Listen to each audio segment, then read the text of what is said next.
अस्सलामुअलैकुम रहमतुल्लाहि वबरकातुहू।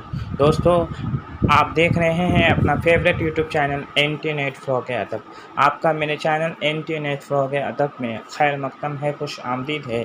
आज मैं आपके लिए Bihar super TET 2023 conducted by BPSC board 75 and 100 marks 75 and 100 marks का जो उर्दू का पेपर होने वाला है अब 80 मार्क्स हो जाएगा, यानी 120। जो 150 नंबर का होने वाला था वो 120 मार्क्स का होगा, यानी उर्दू अब 80 मार्क्स का हो जाएगा। याद है 75 मार्क्स का जो पेपर है 75 और 25 मार्क्स का इंग्लिश, ये कंपलसरी है, सभी को देना है।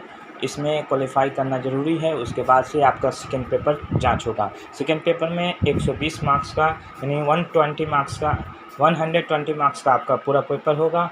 उसमें आपका नेगेटिव मार्किंग भी है, आप जितना लाइएगा उतना में मेरिट बनेगा। तो आइए बिला ताख़ीर शुरुआत करते हैं। Let's start now. पहला सवाल आपके स्क्रीन पे ये रहा, हाल ही को शमसुल उलमा का खिताब कब मिला था? 4 ऑप्शंस आपकी स्क्रीन पे ये रहे। 5 सेकंड के वक्त दिए जनाब, जवाब देने की कोशिश कीजिए। जवाब देने से क्या होता है कि आपकी तैयारी किस हद तक हो रही है इससे पता चलेगा। आप कमेंट बॉक्स में ज़रूर जवाब दें। तो पहला ऑप्शन है 1905, दूसरा ऑप्शन है 1904, तीसरा है 1910, चौथा है 1908। तो इसका राइट आंसर है ऑप्शन नंबर 2। सन 1904 ईस्वी में हाल ही को शमसुल उलमा का खिताब मिला था।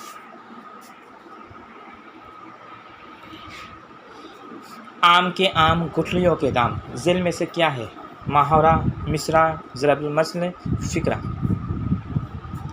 इसका राइट आंसर ऑप्शन नंबर 3 ज़रबुल मस्ल है। ये आम के आम गुठलियों के दाम, इसका मतलब है दोहरा मुनाफा कमाना। माने आम के आम गुठलियों के दाम, दोहरा मुनाफा कमाना। यानी जैसे मिसाल के तौर पर जब हम आम खरीदते हैं तो आम खाते हैं और उसके बीज को बो देते हैं, उससे पौधे निकलते हैं और फिर वो दरख्त की शक्ल अख्तियार कर लेता है और उससे फल होते हैं और वो फल हम हासिल करते हैं। इससे होता है आम के आम गुठलियों के दाम। और एक है कि जैसे अखबार खरीदते हैं, पढ़ते हैं, मुताला करते हैं, फिर उस अखबार को फिर बेच देते हैं मार्केट में, उससे कुछ पैसे कमा लेते हैं। तो ये भी हुआ दोहरा मुनाफा कमाना, आम की आम गुठलियों के दाम। उसके बाद ये सवाल देखिए, इकबाल ने पहली गोलमेज कॉन्फ्रेंस में शिरकत कब की थी? 1925, 1931, 1940, 1932। आपका जवाब, आप इसका जवाब कमेंट बॉक्स में ज़रूर बताएं। इससे अंदाज़ा होगा कि आपकी तैयारी किस हद तक हो रही है। अगर आप नहीं बताइएगा, खामोश रहिएगा, तो ये इससे पता नहीं चलेगा। इसका राइट आंसर ऑप्शन नंबर 2 सन 1931 ईस्वी में उन्होंने पहली गोल मैच कॉन्फ्रेंस में सन 1931 ईस्वी में उन्होंने शिरकत की थी। उसके बाद ये सवाल देखिए, इकबाल को अंजुमन हिमायत इस्लाम का सदर कब बनाया गया था? ऑप्शन नंबर 1 है 1934, ऑप्शन नंबर 2 है 1940, ऑप्शन नंबर 3 1950, ऑप्शन नंबर 4 है 1936। इसका राइट आंसर ऑप्शन नंबर 1 1934 ईस्वी में अंजुमन हिमायत इस्लाम का सदर बनाया गया था। उसके बाद ये सवाल देखिए, मसनवी सहरुल बयान में शहज़ादा बेनज़ीर के वालिद का क्या नाम है? ऑप्शन नंबर 1 है मसूद शाह, ऑप्शन नंबर 2 है फ़िरोज़ शाह, ऑप्शन नंबर 3 है मलिक शाह, ऑप्शन नंबर 4 है जमील शाह। इसका right answer option number 3 Malik Shah. उसके बाद ये सवाल देखिए, सौदा को कसीदे का नक्काश अव्वल किसने कहा है? ऑप्शन नंबर 1 है आतिश, ऑप्शन नंबर 2 है मशफ़ी, ऑप्शन नंबर 3 है नासिक, ऑप्शन नंबर 4 है मीर। तो इसका राइट आंसर ऑप्शन नंबर 2 मशफ़ी ने कहा है। सौदा को कसीदे का नक्काश अव्वल किसने कहा है? मशफ़ी ने कहा है। उसके बाद ये सवाल देखिए, कसीदा अरबी शायरी की पैदावार है और वो किसके ज़रिए उर्दू में आई है? ऑप्शन नंबर 1 है फ़ारसी, ऑप्शन नंबर 2 है अरबी, ऑप्शन नंबर 3 है हिंदी, ऑप्शन नंबर 4 है अंग्रेज़ी। इसका राइट आंसर ऑप्शन है फ़ारसी के ज़रिए उर्दू में आई है। उसके बाद ये देखिए सवाल, कसीदा किस लफ्ज़ से मुश्तक़ है? ऑप्शन नंबर 1 है कासिद, ऑप्शन नंबर 2 है कसद, ऑप्शन नंबर 3 है मकसूद, ऑप्शन नंबर 4 है मकसद। तो इसका राइट आंसर ऑप्शन नंबर 2 कसद। कसद का मतलब है इरादा करने के। उसके बाद ये सवाल देखिए, पंडित दयाशंकर नसीम किसके शागिर्द थे? ऑप्शन में एक है आतिश, ऑप्शन 2 है मुसफ़ी, ऑप्शन 3 है नासिक, ऑप्शन 4 है मीर। तो इसका राइट आंसर ऑप्शन में एक, पंडित दयाशंकर नसीम किसके शागिर्द थे? आतिश के शागिर्द थे। उसके बाद ये सवाल देखिए, मसनवी गुलजार नसीम पहली बार कब शाये हुई थी? ऑप्शन में एक है 1840, ऑप्शन 2 है 1844, ऑप्शन 3 है 1845, ऑप्शन 4 है 1850। तो इसका राइट आंसर ऑप्शन 2 1844 इसमें। उसके बाद ये सवाल देखिए, मसनवी के लिए कितने औज़ान मुकर्रर हैं? ऑप्शन में एक है 6, ऑप्शन 2 है 7, ऑप्शन 3 है 8, ऑप्शन 4 है 24। तो इसका राइट आंसर ऑप्शन 2 7। आपके लिए एक सवाल है कि मसनवी के लिए 7 औज़ान मुकर्रर है, ये है। अच्छा, एक है मसनवी की कितनी किस्में होती हैं? इसका जवाब आपको कमेंट बॉक्स में बताना है।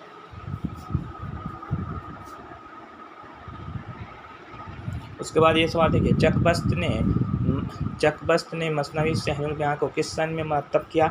ऑप्शन में एक है 1905, ऑप्शन 2 है 1910, ऑप्शन 3 है 1906, ऑप्शन 4 है 1920। चकबस्त ने सहनुल बयां को नहीं बल्कि गुलजार नसीम को।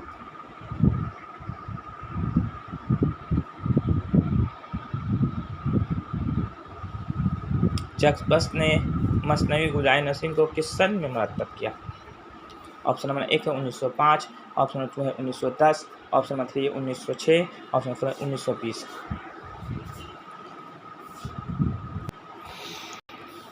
चकबस्त ने मसनवी गुलजार नसीम को किस सन में मरतब किया था? तो सन 1905 ईस्वी में। उसके बाद ये सवाल है कि मुसाफिराने लंदन किसका सफ़रनामा है? ऑप्शन नंबर एक है सर सैयद, ऑप्शन नंबर 2 है अल्ताफ़ हुसैन हाली, ऑप्शन नंबर 3 है मौलवी अब्दुल हक, ऑप्शन 4 है इब्न इंशा। तो इसका राइट आंसर ऑप्शन में सर सैयद खान का सफ़रनामा है। उसके बाद ये सवाल देखिए, सुबह वतन किसका शेरी मजमुआ है? ऑप्शन में एक है चकबस्त, ऑप्शन नंबर 2 है मखदूम, ऑप्शन नंबर 3 है मोहम्मद हुसैन आज़ाद, ऑप्शन नंबर 4 है सरवर जहाँ आबादी। तो इसका राइट आंसर ऑप्शन में चकबस्त। सुबह वतन किसका शेरी मजमुआ है? चकबस्त का शेरी मजमुआ है। सुबह वतन जो 5 हिस्सों पर मुश्तमिल है। उसके बाद ये सवाल देखिए, राजेंद्र सिंह बेदी को गालिब एवार्ड से कब नवाजा गया था? ऑप्शन नंबर एक है 1978, ऑप्शन 2 है 1980, ऑप्शन 3 है 1985, ऑप्शन 4 है 1975। तो इसका राइट आंसर ऑप्शन है 1978 ईस्वी में। उसके बाद ये सवाल देखिए, इनमें से कौन सा खिताब जोश से मंसूब नहीं है? ऑप्शन में एक है शायर इनकलाब, ऑप्शन 2 है शायर शबाब, ऑप्शन 3 है शायर फितरत, ऑप्शन 4 है शायर मशरिक। तो इसका राइट आंसर ऑप्शन 4 शायर मशरिक। उसके बाद ये सवाल देखिए, प्रेमचंद ने अपना आखिरी नावल गौदान किस सन में लिखा था? ऑप्शन में एक है 1935, ऑप्शन 2 है 1936, ऑप्शन 3 है 1934, ऑप्शन 4 है 1925। तो इसका राइट आंसर ऑप्शन 1936 ईस्वी में।